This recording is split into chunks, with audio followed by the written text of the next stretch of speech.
اور اللہ کو چھوڑ کر ایسی چیز کو نہ پکارنا جو نہ تمہارا کچھ بھلا کر سکے اور نہ کچھ بگاڑ سکے. اب اگر ایسا کرو گے تو ظالموں میں ہو جاؤ گے.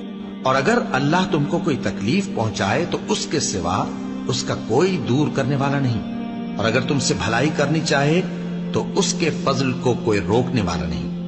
وہ اپنے بندوں میں سے جسے چاہتا ہے فائدہ پہنچاتا ہے اور وہ بخشنے والا ہے، مہربان. اے انسان، تجھ کو اپنے رب کریم کے بارے میں کس چیز نے دھوکہ دیا؟ وہی تو ہے جس نے تجھے بنایا، پھر تیرے اعضاء کو درست کیا اور تیری قامت کو معتدل رکھا. جس صورت میں چاہا تجھے جوڑ دیا.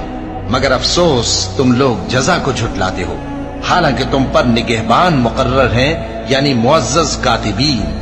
جو کچھ تم کرتے ہو وہ اسے جانتے ہیں. بے شک نیکوکار نعمتوں کی بہشت میں ہوں گے اور بدکردار دوزخ میں، یعنی جزا کے دن اس میں داخل ہوں گے اور اس سے چھپ نہیں سکیں گے.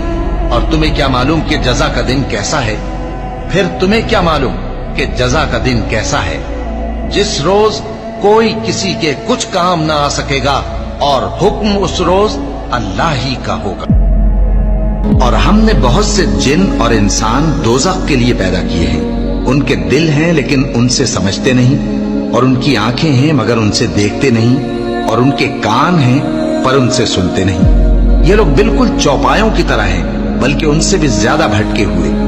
یہی وہ ہیں جو غفلت میں پڑے ہوئے ہیں. اور اللہ کے سب نام اچھے ہی اچھے ہیں، تو اس کو انہی ناموں سے پکارا کرو. اور جو لوگ اس کے ناموں میں کجی اختیار کرتے ہیں ان کو چھوڑ دو. وہ جو کچھ کر رہے ہیں عنقریب اس کی سزا پائیں گے. اور ہماری مخلوقات میں سے وہ لوگ بھی ہیں جو حق کا رستہ بتاتی ہیں اور اسی کے مطابق انصاف کرتی ہیں. اور جن لوگوں نے ہماری آیتوں کو جھٹلایا ان کو ہم بتدریج اس طرح پکڑیں گے کہ ان کو معلوم ہی نہیں ہوگا. اور میں ان کو مہلت دیے جاتا ہوں، میری تدبیر بڑی مضبوط ہے. اور جن لوگوں نے اپنے پروردگار سے کفر کیا ان کے لیے جہنم کا عذاب ہے اور وہ برا ٹھکانہ ہے. جب وہ اس میں ڈالے جائیں گے تو اس کا چیخنا چلانا سنیں گے اور وہ جوش مار رہی ہوگی گویا مارے جوش کے پھٹ پڑے گی. جب اس میں ان کی کوئی جماعت ڈالی جائے گی تو دوزخ کے داروغہ ان سے پوچھیں گے کیا تمہارے پاس کوئی خبردار کرنے والا نہیں آیا تھا؟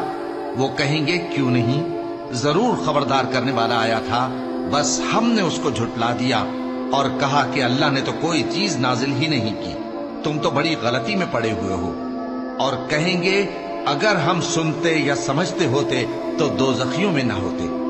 بس وہ اپنے گناہوں کا اعتراف کر لیں گے، سو دوزخیوں کے لیے رحمت سے دوری ہے. اور جو لوگ بن دیکھے اپنے پروردگار سے ڈرتے ہیں ان کے لیے بخشش اور اجر عظیم ہے. بھلا ایسا کون ہے جو تمہاری فوج بن کر رحمان کے مقابلے میں تمہاری مدد کر سکے؟ کافر تو دھوکے ہی میں ہے.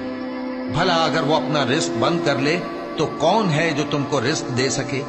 لیکن یہ سرکشی اور نفرت میں پھنسے ہوئے ہیں.